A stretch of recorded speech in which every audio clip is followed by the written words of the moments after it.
Hello everyone, इस video में हम देखने वाले आर्थ्रोपोइसिस। और इससे पहले वाले वीडियो में हमने क्या देखा था, होम्योपोएटिक सिस्टम, यानी कि ब्लड का किस तरह से फॉर्मेशन होता है। अब उस ब्लड के अंदर जो आरबीसी होती है, अब उसको देखने वाले हैं कि उसका किस तरह से फॉर्मेशन होता है। तो आरबीसी का फॉर्मेशन करने के लिए तीन चीज़ बताई है कि पहला उसका ओरिजिन कैसे हो रहा है, डेवलपमेंट होना और उसका मैचुरेशन होना। उसको हम क्या बोलते हैं, आर्थ्रोपोइसिस होना। तो आर्थ्रोपोइसिस का मतलब क्या है कि आरबीसी का फॉर्मेशन, यानी आरबीसी का फॉर्मेशन कैसे हो रहा है, उसका origin, development and maturation is called आर्थ्रोपोइसिस।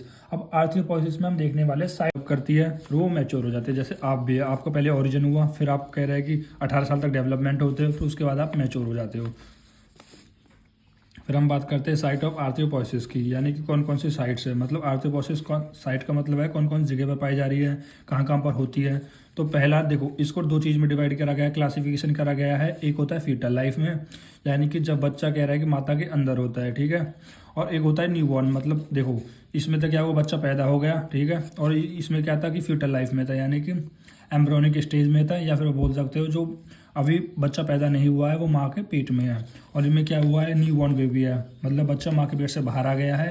या फिर चिल्ड्रेन हो या एडल्ट हो, इनमें क्या है, इनमें कह रहा है कि आरबीसी का कह रहे साइट कहाँ पर होती है, ठीक है। इनमें आरबीसी की साइट कहाँ पर होती है। तो अब देखेंगे हम फीटल लाइफ के बारे में। देखो, अब हमें देखना है कि फीटल लाइफ में साइट ऑफ आर्थ्रोपोइसिस कहाँ पर होती है। तो तीन स्टेज में बताई गई इसमें इसमें पहला बताया गया है, पहला जो कह रहा है कि आरबीसी का कह रहा है कि प्रोडक्शन होता है, आरबीसी की साइट होती है, वो होती है मीजोब्लास्टिक स्टेज में। अब ये मीजोब्लास्टिक स्टेज में क्या है, इसका कहने का मतलब है कि जब भी बच्चा फीटल लाइफ में यानी इंट्रा यूटेरिन लाइफ में हो और 2 महीने तक, मतलब जब 2 महीने तक बच्चा बनता है, यूटेरिन लाइफ में फॉर्मेशन होती है, तो आरबीसी की जो प्रोडक्शन होती है वो कहाँ पर होती है, योल्क सैक में होती है।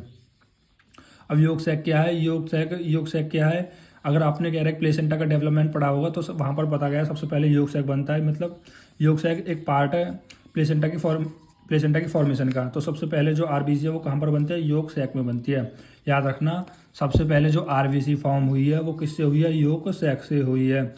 इसी स्टेज को हम क्या बोलते हैं, मीजोब्लास्टिक स्टेज बोलते हैं। अब मीजोब्लास्टिक स्टेज क्या है, मीजोब्लास्टिक ऐसे स्टेज है जब बच्चा 2 महीने तक जो बच्चे की आरबीसी बनती है वो योग सैक में बनती है, और उसी स्टेज को मीजोब्लास्टिक स्टेज बोलते हैं। फिर दूसरा है हिपैटिक स्टेज।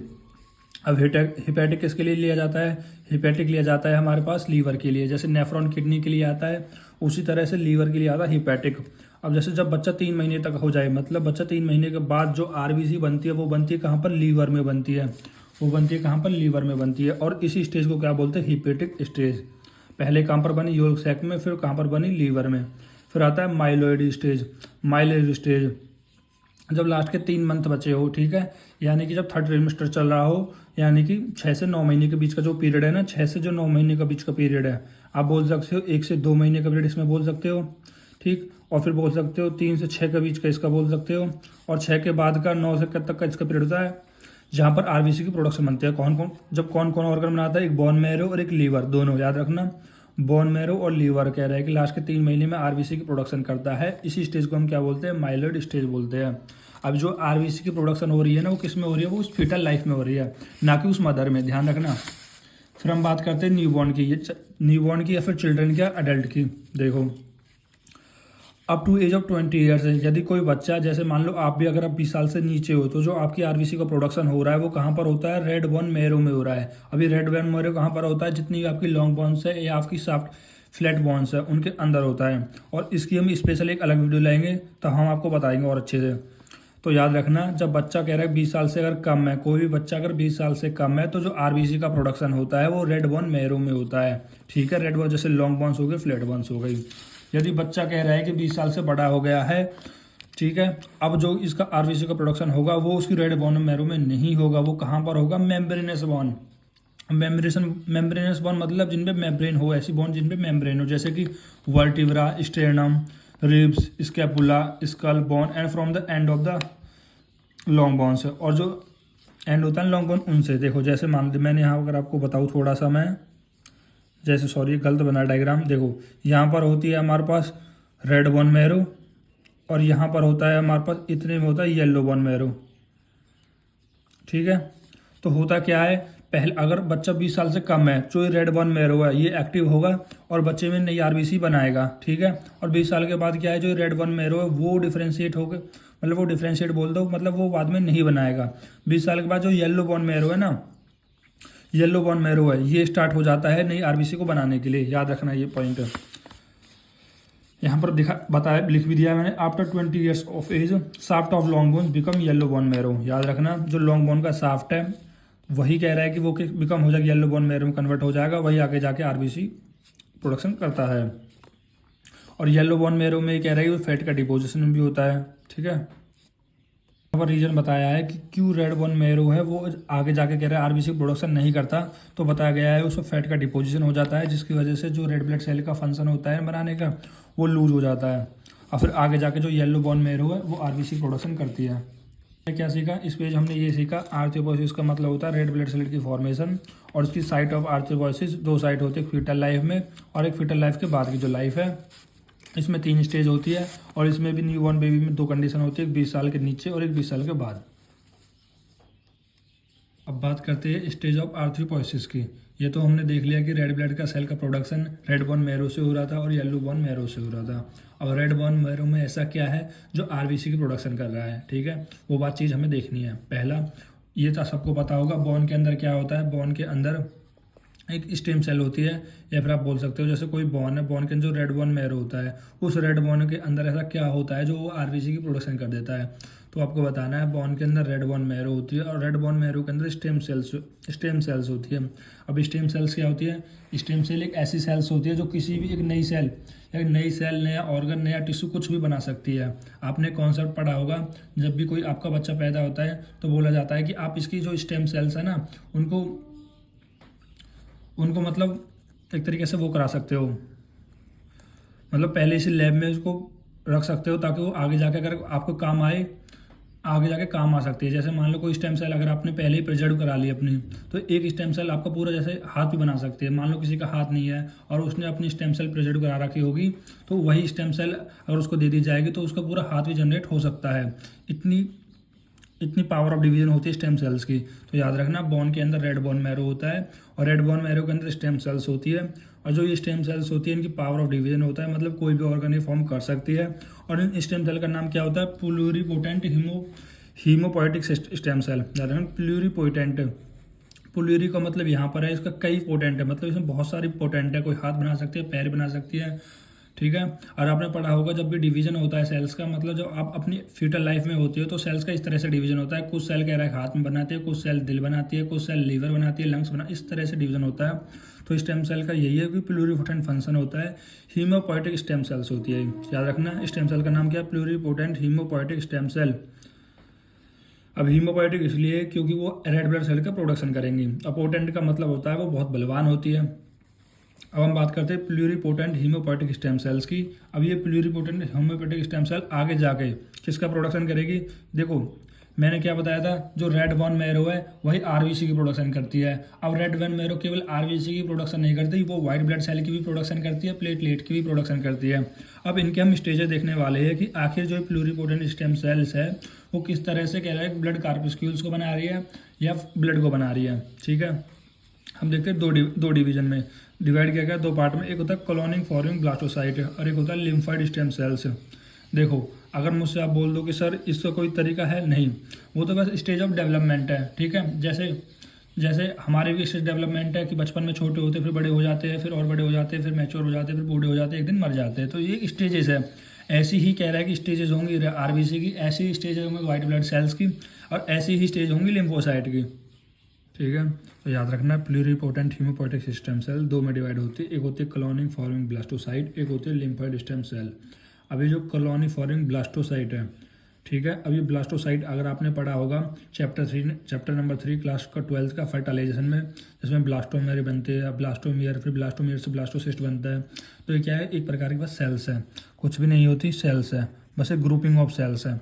तो ब्लास्टोसाइट का मतलब है ग्रुपिंग ऑफ सेल्स, मतलब जो बहुत सारी सेल्स है एक जगह कैसा हो जाए, स्पेरिकल ऐसा गोला सा बना ले, तो इसी को हम बोल देते हैं ब्लास्टोसाइट, यानी सेल का एक स्पेरिकल बन गया है, इसको हम ब्लास्टोसाइट बोल रहे हैं। और यही रिस्पॉन्सिबल होता है आगे जाके आर्थ्रोसाइट की प्रोडक्शन में, ठीक है। कैसे, देखो कॉलोनिंग फॉर्मिंग ब्लास्टोसाइट आगे जाके किस में कन्वर्ट होगा, CFU। अब CFU का मतलब होता है, देखो वो आगे जाके क्या बनाएंगे, कॉलोनी फॉर्मिंग यूनिट ऑफ आर्थ्रोसाइट।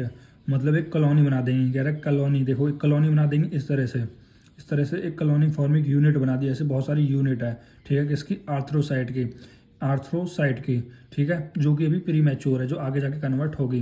अब एक कॉलोनिक फार्मिंग यूनिट क्या है, अगर मैं आपको बताऊं, जो सबसे पहले जो सेल जनरेट हुई स्टेम सेल से, सबसे पहले जो स्टेम सेल से या प्लुरिपोटेंट होम्योपैथिक स्टेम सेल से जो ब्लास्टोसिस्ट है, मतलब इससे जो सेल जनरेट होती है उनको हम बोलते हैं कमिटेड सेल। इनको हम क्या बोलते हैं, कमिटेड सेल। अब ये बहुत सारी कमिटेड सेल आपस में क्या हो जाती है, ऐसे गुच्छा बना ली, कॉलोनी बना लेती है, और इसी को बोलते हैं कॉलोनी फॉर्मिंग यूनिट। इसको क्या बोलते हैं, कॉलोनी फॉर्मिंग यूनिट। और यहाँ पर आर्थ्रोसाइट है तो इसको लिख दिया हमने ई। अब और इनमें क्या होता है, न्यूक्लियस बहुत ज़्यादा प्रेजेंट होता है, यानी न्यूक्लियस बहुत बड़ा होता है। इसका कहने का क्या मतलब है, सर आरबीसी में सब न्यूक्लियस होता ही नहीं है, आरबीसी में न्यूक्लियस नहीं होता, बिल्कुल सही बात है। लेकिन इमैच्योर या फर्स्ट स्टेज वाली जो आरबीसी होती है उनमें न्यूक्लियस बहुत बड़ा प्रेजेंट होता है। फिर अभी CFU का कॉलोनी फॉर्मिंग यूनिट ऑफ आर्थ्रोसाइट में चेंज होगा और वो कन्वर्ट हो जाएगी प्रो आर्थ्रोसाइट। अब प्रो आर्थ्रोसाइट आगे जाके चेंज हो जाएगी अर्ली नॉर्मोब्लास्ट में, और उसके बाद इंटरमीडिएट नॉर्मोब्लास्ट में, और उसके बाद लेट नॉर्मोब्लास्ट में, और उसके बाद रेटिकुलोसाइट में। फिर आता है हमारे पास, और आगे फर्दर आगे जाके कन्वर्ट हो जाएगी वो आर्थ्रोसाइट में। और जब वो आर्थ्रोसाइट में कन्वर्ट हो जाएगी तो यहाँ पर न्यूक्लियस पूरी तरह से डिसअपियर हो जाएगा, न्यूक्लियस गायब हो जाएगा, और यहाँ पर हीमोग्लोबिन आ जाएगा। याद रखना, जो रेटिकुलोसाइट है वो भी मैच्योर है, वो आगे जाके कन्वर्ट हो जाएगी आर्थ्रोसाइट में और मैच्योर हो जाएगी। और आर्थ्रोसाइट का एक और फंक्शन है कि जो आर्थ्रोसाइट की शेप होती है, जो आरबीसी की शेप होती है वो कैसी होती है, बाइकॉन्केव होती है। ठीक, ये तो हो गई हमारे इस तरह से आरबीसी की, आर्थ्रोसाइट की कह रहा है प्रोडक्शन हो गई, या आरबीसी का साइट्स स्टेजेस ऑफ आर्थ्रोपोइसिस हो गई। बहुत इंपॉर्टेंट है, सीधा 5 नंबर में क्वेश्चन पूछ लिया जाता है केवल आर्थ्रोसाइट का ही, कि स्टेजेस ऑफ आर्थ्रोपोइसिस की स्टेज यही है कि प्री आर्थ्रोसाइट अर्ली नॉर्मोब्लास्ट में, अर्ली इंटरलेट, ये तो आपको याद हो जाएगा, अर्ली सबसे पहले अर्ली, फिर मीडियम एंड इंटर, फिर लेट हो जाएगा, दैन रेटिकुलोसाइट एंड आर्थ्रोसाइट। ये आपको स्टेज ज़्यादा बहुत इंपॉर्टेंट है, ठीक है, 5 स्टार लगा रहा हूँ मैं, आप इनको जरूर याद करें। फिर आता है हमारे पास कॉलोनी फॉर्मिंग यूनिट ऑफ, कह रहा है कि मेगाकैरियोसाइट है, ठीक है। ये तो हो गई कि इस तरह से साइट्स ऑफ आर्थ्रोसाइट हो गई। अब प्लेटलेट की साइट कैसे होती है, तो याद रखना कॉलोनी फॉर्मिंग यूनिट। अब यही जो प्लुरिपोटेंट स्टेम सेल्स की वो कॉलोनी बनाई ब्लास्टोसाइट की, उन्होंने क्या किया, बहुत सारी एक सेल्स का गुच्छा बना दिया, एक सेल का स्पेरिकल बना दिया, और हर एक सेल के पास एक स्पेशल डिवीजन है पावर की, जो वो किसी भी सेल्स में बनाती है। जैसे यहाँ पर इन्होंने आर्थ्रोसाइट बना दी, अब ये जो ब्लास्टोसाइट की जो गुच्छा वाली सेल थी वही आगे जाके कन्वर्ट हो जाएगी हमारे पास मेगाकैरियोसाइट में। मेगाकैरियोसाइट क्या है, एक बड़ी सेल्स होती है, और वही इसका जब डिवीजन होगा ना, ये क्या करेगी, डिवीजन करेगी, ये पार्ट क्या करेगी, डिवीजन करेगी, तो ये छोटी छोटी फ्रेगमेंट में बना देगी, और इन्हीं को हम क्या बोल देंगे, प्लेटलेट बोल देंगे। तो इस तरह से हमारा फॉर्मेशन हो गया प्लेटलेट्स का। अब हम बात करते हैं किसकी, देखो आर्थ्रोसाइट हो गई, प्लेटलेट्स हो गई, हम बात करते हैं किसकी, व्हाइट ब्लड सेल्स की। तो कॉलोनी फॉर्मिंग यूनिट ऑफ ग्रेनुलो, मतलब ऐसी साइट जिनमें ग्रेनुल प्रेजेंट है, और एक मोनोसाइट, जी का मतलब ग्रेनुलोसाइट, एम का मतलब मोनोसाइट। अब जब बहुत सारी सेल्स थी, उन्होंने रेड ब्लड सेल बना दी, उन्होंने प्लेटलेट बना दी, बचा क्या, व्हाइट ब्लड सेल। तो व्हाइट ब्लड सेल को बनाने के लिए क्या, पहला आता है मियोब्लास्ट। पहले जो सेल किस में कन्वर्ट होंगी, मियोब्लास्ट में, और मियोब्लास्ट आगे जाके कन्वर्ट होगा प्री मियोसाइट्स।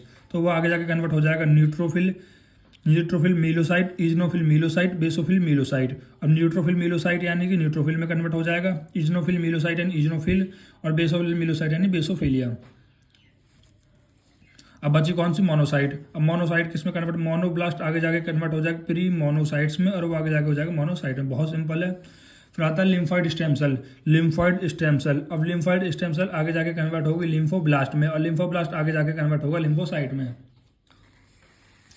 ये हो गई हमारी पूरी आपके पास साइट ऑफ आर्थ्रोपोइसिस के साथ साथ रेड ब्लड सेल के साथ साथ प्लेटलेट की भी होगी, व्हाइट ब्लड सेल की होगी। सारी मैंने स्टेज यहाँ पर बता दी गई आपको, और आपको अच्छे से वो समझ में आ गई होगी। अब हम देखते हैं हर एक स्टेज में होता क्या क्या है। पहला स्टेज ऑफ आर्थ्रोपोइसिस में जो पहली स्टेज है वो होती है प्रो आर्थ्रोसाइट। अब देखो हमने क्या बताया, जो रेड ब्लड सेल की कितनी स्टेज है, 6 स्टेज थी। Pro erythrocyte, early normoblast, intermediate normoblast, late normoblast, reticulocyte और मैच्योर आर्थ्रोसाइट। देखो यही तो थी, pro erythrocyte, early normoblast, intermediate normoblast, late normoblast, reticulocyte और आर्थ्रोसाइट। अब इन स्टेज में होता क्या क्या है, बहुत इंपॉर्टेंट है कि अब इन स्टेज में हो क्या क्या रहा है। जैसे स्टेज ऑफ आर्थ्रोपोइसिस की पहली स्टेज है प्री आर्थ्रोसाइट, इसमें क्या हो रहा है, इंपॉर्टेंट इवेंट कौन कौन से हो रहे हैं, सिंथेसिस ऑफ हीमोग्लोबिन स्टार्ट है, यानी कि सब में पहले जो आरबीसी थी उसमें हीमोग्लोबिन नहीं था, लेकिन जब प्री आर्थ्रोसाइट सेल बनना स्टार्ट हुई तो उस सेल में कह रहा है कि हीमोग्लोबिन बनना स्टार्ट हो गया। फिर आता है अर्ली नॉर्मोब्लास्ट। फिर जब कह रहा है कि वो सेल अर्ली नॉर्मोब्लास्ट में पहुंची तो उसमें न्यूक्लियाई डिसअपियर होने लगा। इस वाली सेल में क्या था, प्री आर्थ्रोसाइट में न्यूक्लियस भी था, ठीक है, और न्यूक्लियस में साथ साथ कह रहा है इसमें हीमोग्लोबिन बनना स्टार्ट हो गया, ठीक। फिर अर्ली नॉर्मोब्लास्ट में क्या हुआ, जो न्यूक्लियस है वो न्यूक्लियस धीरे धीरे गायब सा होने लगा और हीमोग्लोबिन धीरे धीरे और बनने लगा। इंटरमीडिएट नॉर्मोब्लास्ट में क्या हुआ कि हीमोग्लोबिन जो बन रहा था वो हमें अपीयर भी होने लगा, हीमोग्लोबिन बनता हुआ अब अपीयर भी होने लगा। चौथा होता है लेट नॉर्मोब्लास्ट। लेट नॉर्मोब्लास्ट में मतलब क्या है कि इसमें जो न्यूक्लियस है वो पूरी तरह से डिसअपियर हो गया है। न्यूक्लियस पूरी तरह डिसअपियर बोल दो या बोल सकते हो बहुत छोटा स्मॉल न्यूक्लियस रह चुका है। फिर आता है रेटिकुलोसाइट। रेटिकुलोसाइट से ही नाम समझ लो, रेटिकुलोसाइट यानी रेटिकुलम इज फॉरवर्ड, यानी एक तरीके से नेटवर्क फॉर्म हो रहा है। मतलब न्यूक्लियर अब पूरी तरह से डिसअपियर हो चुका है, अब न्यूक्लियस अभी पूरी तरह से डिसअपियर हो चुका है, और अब इसी को अभी न्यूक्लियस पूरी तरह डिसअपियर हो, फिर भी हम इसको भी इमेच्योर आरबीसी बोलेंगे, क्योंकि इसमें न्यूक्लियर डिसअपियर हो गया है, हीमोग्लोबिन भी आ चुका है। लेकिन कमी क्या है, कमी इसमें ये है कि इसकी जो शेप होती है ना आरबीसी की बाइकॉनकेव, वो उसने अभी अचीव नहीं की है। और वो कब करेगी, जब वो मैच्योर आर्थ्रोसाइट पे आएगी, जब रेटिकुलोसाइट कन्वर्ट होगा मैच्योर आर्थ्रोसाइट में, ठीक है, तब वो कह रहे हैं कि सेल अटेंड करेगी बाइकॉनकेविटी, इसको हम बोलते हैं मैच्योर आरबीसी। अब हम बात कर रहे हैं कि जैसे हमने बोल दिया कि प्री आर्थ्रोसाइट में हीमोग्लोबिन बनना स्टार्ट हुआ, हीमोग्लोबिन बनना स्टार्ट हुआ। अब इसमें होता क्या क्या है, ये तो आपने लिख दिया। अब आप तो इसको थोड़ा एक्सप्लेन भी कर सकते हो। पहला आपको क्या है, जैसे ही आपको स्टेज ऑफ आर्थ्रोपोसिस आए तो आपको छह स्टेज लिख देनी है। इसमें इंपॉर्टेंट इवेंट लिख दे। देखो इंपॉर्टेंट इवेंट इसलिए है ताकि एमसीक्यू में डायरेक्ट यहाँ से अगर आप टिक कर सको। लेकिन अब इनके अंदर हो क्या क्या रहा है, अब इनकी एक एक हेडिंग डालोगे और लिखोगे। जैसा बोलोगे प्री आर्थ्रोब्लास्ट को मेगाब्लास्ट भी बोलते हैं। मेगाब्लास्ट इसलिए बोलते हैं क्योंकि इसमें न्यूक्लियस बहुत बड़ा होता है और ये सेल भी बहुत बड़ी होती है, लार्ज साइज की होती है, और इसका जो डायमीटर होता है वो कितने का होता है, 20 माइक्रोन का होता है। सबसे बड़ी सेल्स होती है तो लार्ज साइज भी होगा, डायमीटर भी बड़ा ही होगा। फिर न्यूक्लियस लार्ज होता है और उसमें न्यूक्लियस में एक न्यूक्लियस में इसके दो न्यूक्लियोलाई होते हैं, एक न्यूक्लियस में इसके दो न्यूक्लियोलाई होते हैं। फिर साइटोप्लाज्म की बात करें, जो इसका साइटोप्लाज्म है वो भी बेसोफिलिक है। कैसा है, बेसोफिलिक है। बेसोफिलिक है इसलिए क्योंकि इसमें हीमोग्लोबिन एब्सेंट नहीं है। जनरली आपने क्या पढ़ा है, जो आरबीसी का जो साइटोप्लाज्म है वो कैसा होता है, एसिडोफिलिक होता है। क्यों होता है, क्योंकि इसमें हीमोग्लोबिन प्रेजेंट होता है, और हीमोग्लोबिन प्रेजेंट होने की वजह से क्या होता है, आपने पढ़ा था जो हीमोग्लोबिन जो पीएच है वो करीब करीब 7 सॉरी जो हमारे पास एसिडोफिलिक होता है, हीमोग्लोबिन कैसा होता है, एसिडोफिलिक होता है, ठीक है। और इसका साइटोप्लाज्म भी बेसोफिलिक है क्योंकि इसमें हीमोग्लोबिन एब्सेंट है। फिर क्योंकि हीमोग्लोबिन एसिडिक है, याद रखना। इसका साइटोप्लाज्म बेसोफिलिक इसलिए है क्योंकि हीमोग्लोबिन कैसा होता है, एसिडिक होता है। आप पीएच चेक करना है, इसकी मुझे ध्यान नहीं है अभी, वो मैं आपको जो पीएच बता रहा था वो पूरे ब्लड के बता रहा था। आरबीसी के आप पीएच चेक करना। फिर आता है अर्ली नॉर्मोब्लास्ट। अर्ली नॉर्मोब्लास्ट में क्या बताया गया है, जैसे लिटिल होती है, स्मॉल होती है, और इनका डायमीटर कितना होता है, 20 से घट के 15 माइक्रोन हो जाता है। और इनके जो न्यूक्लियस है, यहाँ पर न्यूक्लियस में दो न्यूक्लियोलाई थी और वही न्यूक्लियोलाई आगे जाके अब डिसअपियर होने लग जाएंगे। फिर condensation of chromatin network occur. Condensation of chromatin network occur मतलब इसके न्यूक्लियस में जो भी क्रोमेटिन था, वही क्रोमेटिन था जो क्रोमोसोम के अंदर होता है, वही अब आगे जाके क्या होने लगेगा, कंडेंस होने लगेगा, ठीक है। फिर उसका साइटोप्लाज्म, अभी भी इसका साइटोप्लाज्म कैसा है, बेसोफिलिक है। अभी भी इसका साइटोप्लाज्म कैसा है, बेसोफिलिक है, क्योंकि अभी अभी कह रहा है कि हीमोग्लोबिन बनना स्टार्ट नहीं हुआ है। फिर इंटरमीडिएट नॉर्मोब्लास्ट में क्या होगा, इंटरमीडिएट नॉर्मोब्लास्ट में क्या होगा, इसका साइज 10 पहले 20 था, फिर 15 था, अब 10 था, यानी कि स्मॉल साइज और हो गया, 10 माइक्रोन हो गया है। न्यूक्लियस अभी भी प्रेजेंट है। अब यहाँ पर हीमोग्लोबिन स्टार्ट हो गया अपीयर होना। अब हीमोग्लोबिन अपीयर होना स्टार्ट हो गया तो उसकी वजह से उसका साइटोप्लाज्म था, पहले बेसोफिलिक था, अब बेसोफिलिक ना होगा, कैसा हो जाएगा, क्रोमोफिलिक हो जाएगा। फिर हम बात करते हैं लेट नॉर्मोब्लास्ट की। अब लेट नॉर्मोब्लास्ट में क्या होता है, देखो पहले कितना साइज था, बड़ा साइज था, 20 माइक्रोन, 15 माइक्रोन इसका डायमीटर था, 10 माइक्रोन इसका डायमीटर था। अब 10 से क्या जाएगा, 8 माइक्रोन इसका डायमीटर रह जाएगा। न्यूक्लियस अभी भी बहुत छोटा ही है, ठीक है। न्यूक्लियस अभी भी प्रेजेंट है, आप छोटा ना कह के आप बोल सकते हैं न्यूक्लियस अभी भी प्रेजेंट है, ठीक। और हीमोग्लोबिन अपीयरिंग मोर, हीमोग्लोबिन अपीयरिंग मोर, हीमोग्लोबिन और ज़्यादा अपीयर हो जाएगा। अब पूरी हीमोग्लोबिन बहुत ज़्यादा आ गया, इसकी वजह से उसका साइटोप्लाज्म पूरी तरह से एसिडोफिलिक हो जाएगा। फिर आता है रेटिकुलोसाइट में। अब रेटिकुलोसाइट में क्या आ जाएगा हमारे पास, इमेच्योर आरबीसी। ये अभी भी इमेच्योर आरबीसी इसलिए है क्योंकि न्यूक्लियस तो पूरी तरह डिसअपियर हो गया है, बिल्कुल सही बात है, और हीमोग्लोबिन भी आ गया है, बट कॉन्केविटी अभी अटेन नहीं करी। जो इसमें कॉन्केविटी है ना, बट जो आरबीसी की जो कॉन्केव शेप की होती है, कॉन्केविटी अभी नहीं है, याद रखना कॉन्केविटी नहीं है, इसलिए अभी हम इसको इमेच्योर ही बोलेंगे रेटिकुलोसाइट को। फिर आता है मैच्योर आर्थ्रोसाइट में। इसमें होता क्या है, इसमें बाइकॉन्केव हो जाता है और आरबी का साइज 7.2 माइक्रोन डायमीटर में हो जाता है, तो सबसे छोटा साइज होता है इसका। और ये जो जितनी भी स्टेज होती है, यानी एक आरबीसी को बनने के लिए 7 दिन की डेवलपमेंट की जरूरत होती है। डेवलपमेंट और मैच्योरेशन के लिए आरबीसी को 7 दिन की जरूरत होती है। आई होप आपको अच्छे से समझ में आ गया होगा। अब हम बात करते हैं रेगुलेशन ऑफ आर्थ्रोपोसिस की। ठीक है, मतलब कौन कौन से ऐसे फैक्टर है जो इस आरबीसी को बनने में मदद कर रहे हैं। ये तो आपने बता दिया कि आरबीसी की जो प्रोडक्शन है वो रेड बोन मैरो से हो रही है, और रेड बोन मैरो के अंदर स्टेम सेल प्रेजेंट हो रही है, और वही स्टेम सेल आगे जाके कह रहा है कि स्टेम सेल में कौन सी सेल्स होती है, प्लूरिपोटेंट होम्योपोटिक स्टेम सेल्स हो रही है जो आगे आरबीसी का प्रोडक्शन कर रही है। और कुछ ऐसी सेल्स भी होती है जो कह रहा है कि प्लेटलेट का फॉर्मेशन करती है, कुछ ऐसी सेल्स भी होती है जो व्हाइट ब्लड सेल का प्रोडक्शन करती है। अब ये तो हमने देख लिया कौन से ऐसे फैक्टर है जिनसे आरबीसी का प्रोडक्शन हो रहा है। ठीक है, पहला होता है इसमें आर्थ्रोपोइटिन। तो आर्थ्रोपोइटिन क्या है, आर्थ्रोपोइटिन एक हार्मोन है जो किडनी के द्वारा, किडनी इसको कह रहा है कि रिलीज करते हैं। कब रिलीज करते हैं, जैसे मान लो आपकी बॉडी में जो आरबीसी का प्रोडक्शन है वो कम हो रहा है, तो किडनी क्या करेगी, आर्थ्रोपोइटिन नाम हार्मोन को रिलीज करेगी। वो बोलेगी कि जार्थ्रोपोइटिन रेड बोन मैरो से कह रहा है कि जितनी ज़्यादा है वो आरबीसी की प्रोडक्शन करा, क्योंकि मेरे अंदर आरबीसी की कमी हो गई है, मेरे अंदर मतलब बॉडी के अंदर आरबीसी की कमी हो गई है। तो आर्थ्रोपोइटिन जाएगा और वो इसको स्टूमुलेट करेगा रेड बोन मैरो को ताकि वो बोन मैरो स्टिमुलेट करेगा ताकि वो आरबीसी की प्रोडक्शन कर सके। अब कह रहे हैं ऐसा करता क्या आर्थ्रोपोइटिन जो रेड ब्लड सेल की प्रोडक्शन हो रहा है। पहला आर्थ्रोपोइटिन है, पहले तो ये देख लेते हैं वो किडनी से सिक्रेट होता है, पहला पॉइंट। दूसरा, अब स्टिमुलेट कब होगा, कह रहा है कि हाइपोक्सिया वाली कंडीशन में। अब हाइपोक्सिया क्या है, हाइपोक्सिया वो होती है जब भी हमारे टिश्यू को जो ऑक्सीजन है वो कम मिलने लग जाए, तो ऐसी कंडीशन को बोलते हैं हाइपोक्सिया। जैसे मान लो आपकी बॉडी में जो टिश्यू है उनको ऑक्सीजन कम मिलेगी, ऑक्सीजन अगर कम मिल रही है तो बॉडी क्या करेगी, आपके आरबीसी को प्रोडक्शन को बढ़ाएगी। आरबीसी को क्यों बढ़ाएगी, क्योंकि आरबीसी ही तो टिश्यू को कह रहा है ऑक्सीजन देते हैं।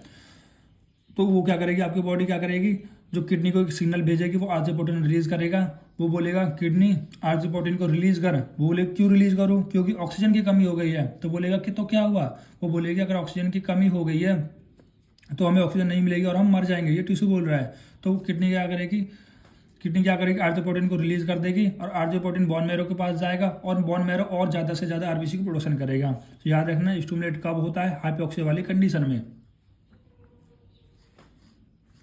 फिर आता है एक्शन ऑफ आर्थ्रोपोटिक हार्मोन। अब एक्शन क्या आर्थ्रोपोटिक हार्मोन का, बिल्कुल सही बात, जो आर्थ्रोपोटिक हार्मोन था इसका एक्शन तो आपने देख लिया है। वही अब जैसे ही एक्शन क्या होगा, वो 6 स्टेज फिर से स्टार्ट हो जाएगा, आरबीसी का बनना स्टार्ट हो जाएगा। ठीक,